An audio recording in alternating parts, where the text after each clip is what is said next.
नमस्कार दोस्तों, मैं हूं अंजलि और स्वागत है आप सभी का आपके अपने YouTube channel Bharat GK with Anjali में।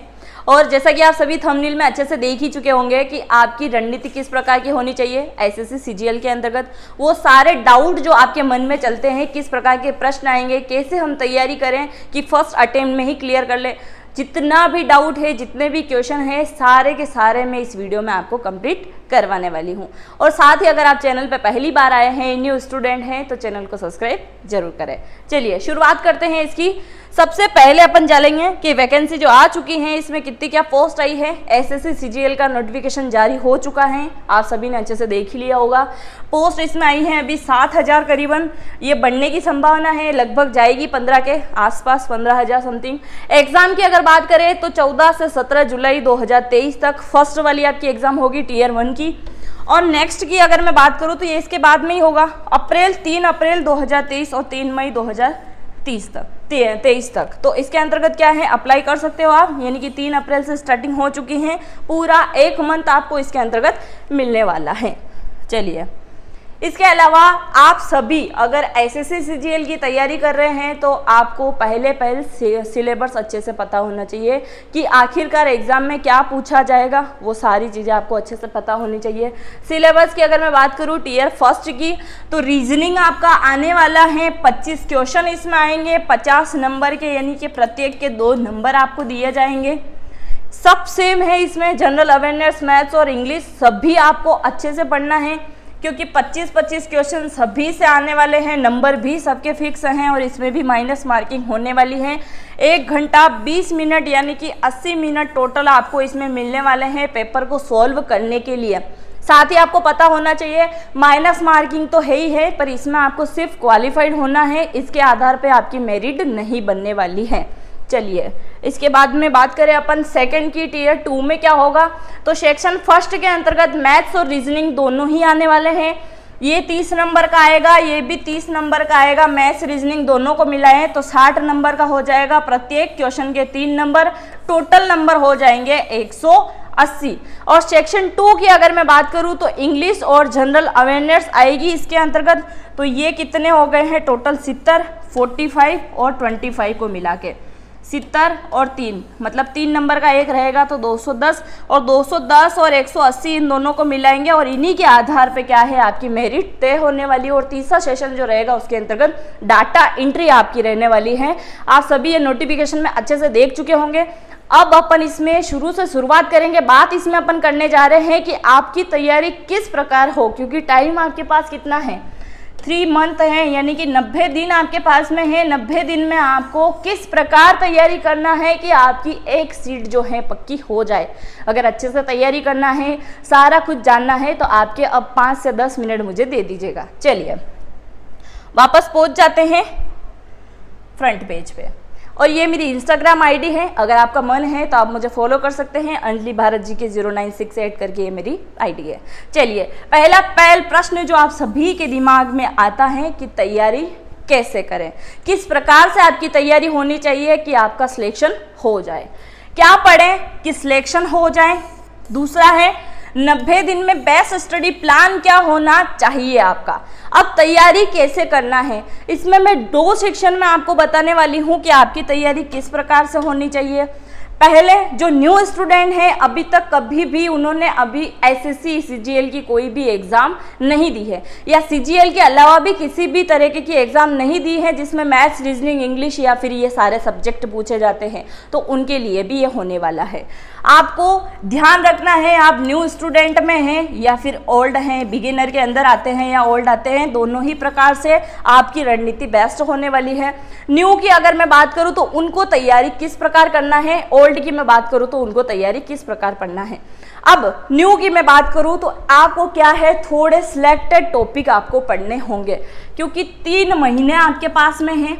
आप क्या करोगे, पर डे हाफ टॉपिक को आप लगाओगे। हाफ टॉपिक किस प्रकार से, हाफ टॉपिक के अंतर्गत क्या होगा, जैसे आपने पहले एक टॉपिक उठाया है मैथ्स का, किसका उठाया है, मैथ्स का, तो मैथ्स के अंतर्गत एक चैप्टर ले लीजिए जो आ जाता है परसेंटेज का, यानी प्रतिशत का आपने ले लिया है।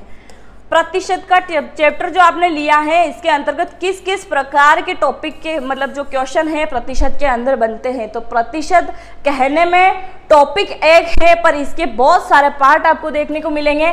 लगभग इसमें 15 टाइप से 20 टाइप तक के क्वेश्चन बनते हैं। तो 15 से 20 टाइप आपको अच्छे से करना होगा। अब बात करें ओल्ड स्टूडेंट की, तो इनको पर डे 1 से 2 टॉपिक उठाने हैं, क्योंकि ऑलरेडी तैयारी कर चुके हैं, बहुत सारी पहले से लगे हुए हैं, बहुत सारे नए हैं, अभी फॉर्म भरने के बाद ही पढ़ाई करना शुरू करेंगे। तो उनको क्या है, एक टॉपिक या आधा टॉपिक उनको उठाना है। ओल्ड वालों को क्या करना है, 1 से 2 टॉपिक लेना है और सारे वो क्वेश्चन सोल्व करना है जो ऑलरेडी वो जैसे कोई पेपर सेट लगा चुके हैं तो उसमें कर चुके हैं, उसी प्रकार से आपको देखना है। तो इसमें क्या है, 15 से 20 टाइप के जो क्वेश्चन बनते हैं वो वाले आपको करना है। दूसरा, जैसे ही आपने प्रतिशत उठाया, इसमें से 15 टाइप के क्वेश्चन बन रहे, ये सोल्व कर लिया। अब आप देखोगे अगर आप नए हो तो आपसे कम क्वेश्चन बनेंगे, ओल्ड हैं तो आपने बहुत सारे क्वेश्चन बना लिए होंगे।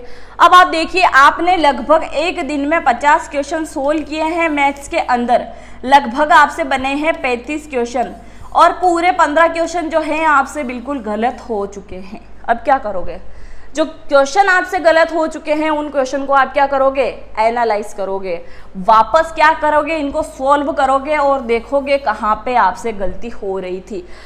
फर्स्ट पॉइंट यही रहने वाला है, क्योंकि लगभग एग्जाम में होता क्या है, जो आपको आता है वो नहीं आता है, यानी कि जो क्वेश्चन आपसे अच्छे से बन रहे हैं शायद आपको देखने को मिले, और जो क्वेश्चन आपसे छूट रहे हैं कि 15 क्वेश्चन मुझसे बने ही नहीं थे, शायद मैंने उस दिन मेहनत कर ली होती, एक बार और देख लिया होता तो शायद बन जाता, तो वो शायद आपको एग्जाम में वापस सुनना ना पड़े, देखना ना पड़े। इसके लिए आप क्या करोगे, 50 क्वेश्चन जो पर डे आपने लगाए थे उसमें से 35 क्वेश्चन बने हैं, 15 क्वेश्चन पे आपको गौर करना है, एनालिसिस करना है कि कहाँ पे गलती हो रही है, फिर से उन क्वेश्चन को करना है। अब बात करें इन 35 क्वेश्चन की, तो इसमें आपको क्या करना होगा, 35 क्वेश्चन में आपको कितना समय लग रहा है सोल्व करने को, इसके अलावा भी कोई शॉर्ट तरीका है क्या इसको सोल्व करने का, इसके अलावा भी और कोई ट्रिक लग सकती है क्या इसको याद करने की, देखने की, ऐसा कोई सूत्र, ऐसा कोई ट्रिक जो मैं बना सकता हूँ या मैं बना सकती हूँ जिसके द्वारा मैं पूरा अच्छे से सोल्व कर लूँ। सबसे प्रथम आपको यही याद रखना है, 50 क्वेश्चन जो आप कर चुके हो उनमें से एक कोशिश करनी है कि एक भी क्वेश्चन आपका कभी भी गलत ना हो, अगर आप दोबारा उसको लगाते हो तो। ये बात हुई मैथ्स की कि मैथ्स में आपको ये करना ही पड़ेगा, क्योंकि मैथ्स में आप जितनी प्रैक्टिस करोगे उतना ही सरलता से आप सोल्व करते जाओगे, नहीं तो कुछ नहीं होने वाला है। नेक्स्ट बात करें अपन रीजनिंग की, क्योंकि यहाँ पे सारे सब्जेक्ट के समान नंबर हैं तो सभी पे आपको बहुत अच्छे से पकड़ बनानी होगी। रीजनिंग क्या मांगती है, प्रैक्टिस मांगती है। अगर आप नए स्टूडेंट भी हो ना, आपको रीजनिंग का आर भी पता नहीं है, तो मात्र आपके पास 30 दिन होने चाहिए, 30 दिन में पूरी रीजनिंग आप अच्छे से सीख जाओगे। पर डे एक टॉपिक लेना है, एक टॉपिक को कंप्लीट करने के बाद में देखना है कहाँ गलती हो रही है। एक तो जो ABCD लिखने का जो काम करते हो ना, A से B फिर वापस Z तक जाते हो, इतना ट्रिक मत रखो, सीधा A से M तक पहुँचो, M पे 13 नंबर आ रहे हैं, 13 के बाद में Z तक पहुँचो, इसके बीच में 26 नंबर, तो M से Z के बीच वाले नंबर याद होने चाहिए। A से M तक पहुँच रहे हो कितने नंबर, सीधा M A Z 3 शब्द लिखो। मतलब जितनी टेक्निक आप शॉर्ट अपनाओगे उतना ही सिलेक्शन का असर होगा, क्योंकि वहाँ पे क्या है, टाइमिंग कम पड़ जाती है, बहुत सारों के सोल्व कर भी नहीं पाते क्वेश्चन के, कितने क्वेश्चन करने थे, करे कितने हैं, तो वहाँ पे मार्क खा जाओगे। पहला क्या पढ़ें कि सिलेक्शन हो जाए, पूरा सिलेबस आपको पता होना चाहिए, जो मैं आपको बता चुकी हूँ कि ये सब्जेक्ट आपको पढ़ना है। हाँ, अगर उन सब्जेक्ट के अंदर भी, जैसे मैथ्स का मैं बता रही हूँ, तो मैथ्स में इतने टॉपिक हैं, लगभग 20 टॉपिक पूछे जा रहे हैं, तो 20 टॉपिक कौन कौन से हैं जो पूछे जाते हैं, अगर इस पर वीडियो चाहिए तो आप बता देना, मैं लेके आ जाऊँगी। कितने नंबर के कितने साल तक रिपीट हुए हैं, लगातार 2017 से अभी तक कितने प्रकार के क्वेश्चन आ चुके हैं, कौन कौन से टॉपिक से कितने क्वेश्चन आए हैं, मैं सारा कुछ लेके आ जाऊँगी। चाहिए तो आप कमेंट जरूर कर दीजिएगा। 90 दिन की बेस्ट स्टडी प्लान, अब मैं पूरा जो भी डाउट है आपका क्लियर कर दूंगी। कौन सी बुक बेस्ट है, बुक भी मैं लेके आई हूँ जो आपको बता दूंगी। ओल्ड पेपर मॉक टेस्ट कहाँ से लगाएं, पढ़ाई का सही तरीका क्या होना चाहिए। अब बात करेंगे अपन पढ़ाई का, आपका जो तरीका है वो सही होना चाहिए। किस प्रकार आपका पढ़ाई का तरीका होगा कि आसानी से सिलेक्शन हो जाए। पहले न्यू स्टूडेंट कभी भी पढ़ाई नहीं करी है, एग्ज़ाम नहीं दी है, तो वो मैक्सिमम पढ़ाई करने का समय डालेंगे 3 से 6 घंटा। ये बहुत होता है, बहुत सारे बोलेंगे नहीं हमको 9 से 12 घंटा पढ़ना चाहिए। अगर आप फुल्ली फोकस के साथ में पढ़ाई करते हो ना, तो पढ़ाई करने वाला 3 से 6 घंटा भी अगर अपनी पढ़ाई को अच्छे से दे देना तो काफ़ी होता है। ये 9 से 12 घंटे कोई मतलब नहीं। बहुत सारे पढ़ने वाले 18-18 घंटे भी पढ़ाई करते हैं, उनका भी सिलेक्शन नहीं होता है। जो 3 घंटे पढ़ के उठ जाते हैं उनका सिलेक्शन हो जाता है। बस पढ़ने का पता होना चाहिए कि पढ़ क्या रहे हो, किस प्रकार से पढ़ रहे हो। ऐसा तो पढ़ रहे हो कि नहीं पढ़ रहे हो जो एग्जाम में आने लायक है, नहीं तो भीड़ चाल चलते रहोगे, कोई मतलब नहीं निकलेगा। जैसा लोग कर रहे हैं वैसा आप करोगे तो फिर उन्हीं की भीड़ में आप बैठे रह जाओगे, आप कुछ नहीं कर पाओगे। तो आपको टाइमिंग बनाना है, 3 से 6 घंटा पढ़ना है। वो आपके ऊपर डिपेंड करता है कि कितने घंटे कितने विषय को आपको देना है। क्योंकि आपका अगर मैथ्स अच्छा है तो मैथ्स में थोड़ा आप पेपर सोल्व कीजिए। इसके अंदर क्या करेंगे आप, ओल्ड पेपर आप लगाएंगे। ओल्ड पेपर बहुत ज़रूरी होता है, अगर किसी भी एग्ज़ाम को क्वालिफाई करना है तो ओल्ड पेपर तो आपको लगाने ही पड़ेंगे। अगर ओल्ड पेपर नहीं लगाया तो आपको पता भी नहीं चलेगा किस टाइप के क्वेश्चन आ रहे थे। अगर ओल्ड स्टूडेंट हो, ओल्ड पेपर काफ़ी लगा चुके हो, तो अभी आपकी नज़र 3 महीने लगातार मॉक टेस्ट के ऊपर होना चाहिए।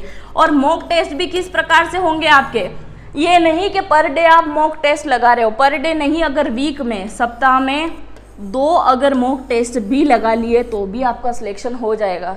बाकायदा शर्त ये है कि ओल्ड पेपर लगाया, उनका एनालिसिस किया, मॉक टेस्ट लगाया, उसका एनालिसिस किया। जिस सब्जेक्ट में, जिस टॉपिक में आप कमज़ोर हैं, एडवांस मैथ्स भी बहुत ज़रूरी है, एडवांस पढ़ना है, तो एडवांस मैथ्स के अंदर कौन सा टॉपिक है जिसमें आप कमज़ोर हो, जो आपको नहीं आ रहा है, उसके ऊपर भी आपको ध्यान लगाना होगा। टाइमिंग कितना देना है, 3 से 6 घंटा पढ़ना है, ओल्ड पेपर, मॉक टेस्ट, ये चीज़ें तो आपको करनी ही है। इसके अलावा 90 दिन के स्टडी प्लान में पर डे आप अलग अलग सब्जेक्ट के अकॉर्डिंग भी बांट सकते हैं। अगर आप पूरे दिन में सारे सब्जेक्ट को टाइम नहीं दे पा रहे हैं तो आप सिर्फ इतना सा कीजिए कि मॉर्निंग में 2 सब्जेक्ट में कंप्लीट करूँगा, इवनिंग में 2 सब्जेक्ट में कंप्लीट करूँगा। बस 1 दिन का गैप लोगे बीच में, यानी कि पूरे दिन में ये चला है ना, दूसरे दिन आपको ये नहीं करना है कि 2 टॉपिक इसके 2 टॉपिक इसके। अगर नहीं हो पा रहा है तो आप क्या करोगे, जो चीज़ें आपने पढ़ी हैं उन्हीं पे एनालिसिस पूरे दिन भर करोगे। उसी दिन क्या करोगे, एक ओल्ड पेपर, एक मॉक टेस्ट लगाओगे। ये चीज़ें आपको करना है।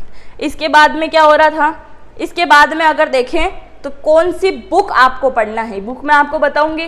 क्या पढ़े कि सिलेक्शन हो जाए, सिर्फ सटीक चीज़ें पढ़ना है। समय इतना नहीं है, 3 महीने बहुत जल्दी निकल जाएंगे, पता भी नहीं चलेगा। पेपर आपको 2-2 देना है, उसी हिसाब से आपको चलना पड़ेगा। अब बात करें बुक की, पहले मैं बुक के बारे में आपको बता देती हूँ कि बुक की अगर बात करें तो बुक आपको कौन सी पढ़ना है। यह है मैथ्स की बुक, आप उठा लीजिए किसकी, किरण पब्लिशन की। किरण पब्लिशन की बुक आप लेके आ जाइए। एडवांस मैथ और क्विकेस्ट मैथ्स की जो आती है ना, क्विकर करके जो आती है, ये दोनों ही मैथ्स की बुक है, अच्छी बुक है। इसमें आपको सारे टॉपिक आपको मिल जाएंगे, ये आप उठा लीजिए, एसएससी सीजीएल से संबंधित। दूसरा है इंग्लिश की बुक। इंग्लिश के अंतर्गत आपको एक तो ओल्ड पेपर भी लगाने हैं, टीयर फर्स्ट के लिए है ये, वर्ल्ड पावर, क्लोज टेस्ट और जुमलेट, ये सारी चीज़ें आपको पढ़ना होगा। क्लोज टेस्ट पे आपको ज़्यादा ध्यान लगाना है अगर आप इंग्लिश पढ़ रहे हैं तो।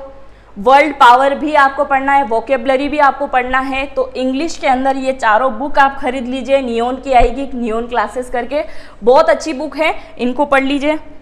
और अगर मैं बात करूँ रीजनिंग की तो ये भी किरण's पब्लिशन की है। किरण, ये देख लीजिए, ये बुक है। सोल्ड पेपर भी आपको इसके अंदर मिल जाएंगे, रीजनिंग के सारे टॉपिक भी आपको इसके अंदर मिल जाएंगे। नेक्स्ट मैं बात करूँ जीके के लिए, तो देखिए जीके तो जितना पढ़ें उतना ही कम होता है। मैं खुद जीके पढ़ाती हूँ, आप अगर पहले से जुड़े हुए हैं तो आपको पता होगा। जीके तो अपार है, जितना पढ़ोगे उतना ही कम पड़ेगा। लुसेंट की कितनी ही बुक अभी मार्केट में आ चुकी हैं, जितनी पढ़ोगे उतनी कम पड़ेगी। पढ़ना क्या है, सटीक पढ़ना है। एसएससी सीजीएल से संबंधित अगर आपको वीडियो चाहिए, एसएससी सीजीएल से संबंधित कि हमको इस पे वीडियो चाहिए, जीके पूरा आप कंप्लीट करवा दीजिए इम्पोर्टेंट, तो भी मैं आपको कंप्लीट करवाने के लिए रेडी हूँ। बस चाहिए क्या, मुझे आपका कमेंट चाहिए कि आप कमेंट कर दें तो मैं लेके आ जाऊँगी। ये लुसेंट की बुक है। नेक्स्ट क्वेश्चन जो आपके माइंड में चलता है, क्लासेस ऑनलाइन पढ़े या ऑफलाइन, आपको तैयारी किस प्रकार से करना है। मैं ये नहीं बोलूँगी कि आपको सिर्फ ऑफलाइन डिपेंड होना है, मैं ये नहीं बोलूँगी कि आपको सिर्फ ऑनलाइन पढ़ना है। देखिए ऑनलाइन में आप ज़्यादा से ज़्यादा लॉन्ग क्लासेस अगर लगा सकते हो, लॉन्ग जो मैराथन क्लासेस होती है इससे संबंधित, पहली चीज़ इस पर ध्यान लगाइए। दूसरा, जो चीज़ें आप सटीक पढ़ रहे हो, आपको पता है एग्जाम में किस प्रकार की चीज़ें पूछी जा रही है, उनसे संबंधित चीज़ें ही आपको पढ़ना है। ये नहीं आप ओल्ड हो, ऑलरेडी बहुत सारी चीज़ें पढ़ चुके हो, फिर से टॉपिक स्टार्ट करोगे, वो चीज़ें नहीं करना है। टाइम कम है, तैयारी बेस्ट करना है। लाखों बच्चे फॉर्म भरेंगे और उनके अंदर मेरिट में आना कोई छोटी मोटी बात तो होती नहीं है। तो आपको ऑनलाइन पढ़े या ऑफलाइन इसके चक्कर में नहीं पढ़ना है। देखो ऑनलाइन वाले टीचर भी आपको पढ़ा के चले जाएंगे, ऑफलाइन वाले टीचर भी आपको पढ़ा के चले जाएंगे। ये आपके ऊपर डिपेंड करता है कि आपने कितना समझा, कितना पढ़ा और कितना एनालिसिस किया।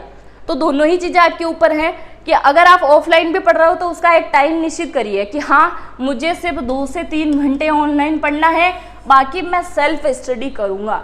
अगर खुद से ही तैयारी करोगे, खुद ही अपनी कमजोरी जांचोगे, तो आपको कोई नहीं रोक सकता कि आपका सिलेक्शन हो जाए। नेक्स्ट है कौन से सब्जेक्ट पे ज़्यादा ध्यान दे। आपको सबसे ज़्यादा पढ़ना है मैथ्स और रीजनिंग, मैथ्स और रीजनिंग। अब मैंने मैथ्स और रीजनिंग का क्यों बोला है, क्योंकि हिंदी माध्यम वाले जो भी बच्चे हैं उनके लिए क्या है, इंग्लिश थोड़ा टफ पड़ता है। वोकेबलरी में भूल गए, क्लोज टेस्ट में भूल गए तो वहाँ पे नंबर चले जाएंगे। अगर मैथ्स रीजनिंग पक्का है तो मैथ्स में जैसे ही सॉल्यूशन करोगे आंसर निकलेगा, रीजनिंग में जैसे ही सॉल्यूशन करोगे आंसर निकलेगा। इन दोनों में कोशिश रहेगी कि पूरे में से पूरे नंबर आप ला सकते हो। जीके की मैं बात करूँ तो जीके तो अपार है, आप सभी को पता है। आज दिन तक किसी से नहीं बना होगा कि पूरे में से पूरा जीके बना लिया हो या पूरे में से पूरे इंग्लिश में वो नंबर लेके आ गया हो। तो 2 सब्जेक्ट पे मेन फोकस, और जो है जीके है और इंग्लिश है, इनको आप जितना प्रैक्टिस में लेके आओगे, जितने ही पेपर आप देखोगे, जितना आप ऑनलाइन क्लासेस वगैरह लेके भी पूरा कर सकते हो, इनको ज़्यादा रटने की जरूरत नहीं है। इन दोनों मेन सब्जेक्ट पे आपको क्या है, ज़्यादा ध्यान लगाना है। बात करें न्यू स्टूडेंट क्या पढ़ें, न्यू स्टूडेंट के लिए मैंने बता दिया है। पहले सिलेबस आपको देखना है। फर्स्ट नंबर, ये बात अपने शॉर्ट नोट्स जो भी हैं, आपकी अलग कॉपी हो तो उसमें लिख लेना कि न्यू स्टूडेंट हो क्या क्या पढ़ना है। सिलेबस लिख लेना पहले कि ये सिलेबस है, 4-5 सब्जेक्ट में से ये चीज़ें आने वाली है। पहला, अगर सिलेबस पता है तो एक टॉपिक पर डे उठाइए, उसका एनालिसिस कीजिए, प्लस उसके बाद में क्या करोगे, ओल्ड पेपर लगाइए, उसका एनालिसिस कीजिए, प्लस उसके पास में मॉक टेस्ट भी लगाइए, उसका एनालिसिस कीजिए। सभी का एनालिसिस करोगे और जितने क्वेश्चन आराम से बन रहे हैं उनमें और शॉर्ट ट्रिक लगाने की आप कोशिश करोगे। तो ये न्यू स्टूडेंट के लिए। ओल्ड स्टूडेंट क्या करें, ऑल स्टूडेंट जो काफ़ी समय से पढ़ चुके हैं, कितनी ही बार अगर आप ऑनलाइन एग्जाम भी दे चुके हैं, 1 डे एग्जाम, ये कॉम्पिटिटिव से संबंधित, तो आपको क्या करना है, पर डे 2 से 3 टॉपिक लेके चलना है कि ये टॉपिक आज मेरे को कंप्लीट करना है। और फिर ये टॉपिक कंप्लीट, 3 दिन आपने लगातार पढ़ाई करी और 3 दिन जो आपने पढ़ाई करी है उसका 1 दिन पूरा दिन आपको एनालिसिस करना है, यानी कि लगातार रिवीजन करना है उस चीज़ का कि ये टॉपिक मेरे कंप्लीट हो चुके हैं, अब मुझे इसका रिवीजन करना है। न्यू स्टूडेंट मॉक टेस्ट लगाएंगे हफ्ते में, यानी कि एक पूरा जो सप्ताह निकल रहा है उसमें क्या है 1 से 2, और जो ओल्ड हैं वो अपनी मर्जी से लगा सकते हैं, यानी कि 4 से 5 भी अगर आपकी इच्छा है तो आप लगा सकते हैं, बनते हैं आपसे अच्छे से। और ओल्ड स्टूडेंट के लिए मैं बोल रही हूँ कि वो लगा सकते हैं, न्यू स्टूडेंट के लिए मैं मना क्यों कर रही हूँ, उसका भी रीज़न है कि आप चाहो तो मॉक टेस्ट लगा सकते हैं, पर इसमें रीज़न ये होता है कि आपको अगर कुछ भी आता जाता नहीं है, सीधा मॉक टेस्ट लगाने के लिए कूद पड़ोगे ना, तो उसमें होगा क्या, बना ही नहीं। आज करोगे, दूसरे दिन, तीसरे दिन, 1 हफ्ता तो चलेगा, ऐसे ऐसे जोश जोश में बहुत सारे करते हैं ना, आज तेरा भाई पढ़ाई करेगा, और एंड में क्या होता है, जब आना बंद हो जाता है कि कुछ भी समझ में नहीं आ रहा है, मैथ्स में 0 नंबर, रीजनिंग 0 नंबर, जीके में 0 नंबर, इंग्लिश में 0 नंबर, कुछ नंबर ही नहीं आ रहे हैं, डीमोटिवेट होके बुक्स को फेंक दोगे, पढ़ ही नहीं पाओगे। इस वजह से मेरा बोलना ये हो रहा है कि पहले आप अच्छे से तैयारी करो, उसके बाद में मॉक टेस्ट लगाओ। ओल्ड स्टूडेंट जो काफ़ी समय से तैयारी कर रहे हैं वो चाहे जो मॉक टेस्ट लगा सकते हैं, पर डे 1 लगाओ, भले ही हफ्ते में 2-3 लगाओ। पूरा सिलेक्शन प्रोग्रेस क्या रहने वाला है, 2 एग्जाम में, 2 चरण में आपकी एग्जाम होने वाली है, टियर 1 और 2। पहले वाले में सिर्फ आपको पास होना है, दूसरे के आधार पर आपकी मेरिट होगी, और फिर क्या होगा, डाटा एंट्री होगा, उसके बाद में सारा कुछ प्रोग्रेस में रहने वाला है, और एंड में क्या है, आपका सिलेक्शन हो जाएगा। अगर इसके ऊपर भी वीडियो चाहिए कि लड़कियों को किसके लिए फॉर्म भरना चाहिए, कौन सी वैकेंसी, यानी कि एनसीबी सही है उनके लिए, एनसीबी सही है या अदर डिपार्टमेंट उनके लिए सही है, लड़कों के लिए कौन सा डिपार्टमेंट सही होता है, इसमें उनको फॉर्म भरना चाहिए, इसके ऊपर भी चाहिए वीडियो तो कमेंट बॉक्स में ज़रूर बता दीजिएगा, इसके ऊपर भी मैं वीडियो लेके आ जाऊँगी। इसके अलावा और आपके क्या क्वेश्चन हैं? ये तो सारा कुछ मैं आपको बता चुकी हूँ, बुक्स भी आप अच्छे से देख लीजिए।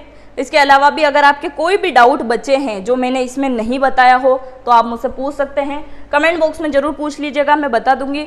बस मेन आपको यही करना है, सिलेबस पता रहना चाहिए, उसी के आधार पे आपकी तैयारी चलेगी। सटीक चीज़ों को आपको पढ़ना है, फालतू चीज़ें मत पढ़ना, क्योंकि बहुत सारे टॉपिक है हर सब्जेक्ट के अंदर। जीके भी आप देखो अपार है, रीजनिंग भी देखो बहुत सारी रीजनिंग है, मैथ्स बहुत सारी है, तो ऐसे टॉपिक ना पढ़ें जो सिर्फ एग्जाम में आ चुके हैं, ओल्ड पेपर के आधार पे वो निकलेगा। इसके ऊपर भी वीडियो चाहिए कि आप टॉपिक के ऊपर वीडियो लेके आ जाइए कि लाइन वार टॉपिक हमको ये पढ़ना है, तो मैं वीडियो लेके आ जाऊँगी, कमेंट बॉक्स में करके ज़रूर बता दीजिएगा। आई होप मेरे द्वारा दी गई जानकारी आपको समझ में आई होगी और सेशन भी आपको समझ में आया होगा।